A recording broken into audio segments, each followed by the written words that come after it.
China తయారు చేసిన dangerous virus వ్యవసాయ టెర్రరిజం అంటున్న American. Welcome to PM7 politics. COVID-19 మహమ్మారిని చూసాం, తట్టుకున్నాం. కానీ ఇప్పుడు చైనా మరో విపత్తును రెడీ చేసింది అన్నట్లే ఉన్నాయి ఈ వార్తలు. అమెరికా FBI ఇద్దరు చైనా శాస్త్రవేత్తల్ని అరెస్ట్ చేసింది. కారణం లేకుండా అయితే లేదు. అదే ఫుసారియం గ్రామినేరియం గోధుమ, బార్లీ, మొక్కజొన్న, వరి పంటలను నాశనం చేసే కొత్త రకం సూక్ష్మ క్రిములు ఇవి. ఫుసారియం గ్రామినేరియం అనే ప్రమాదకరమైన ఫంగస్ చైనాలో అభివృద్ధి చేయబడినట్టు సమాచారం. అమెరికాలోని ఎయిర్పోర్ట్ లో FBI అధికారులు మిషిగన్ యూనివర్సిటీలో పరిశోధనల కోసం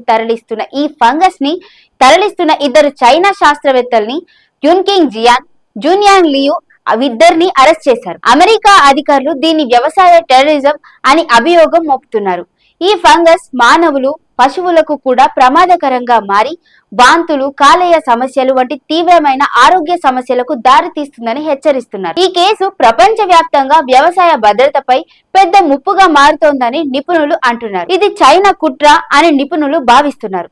మరి మీరేమనుకుంటున్నారో కామెంట్ రూపంలో తెలియజేయండి.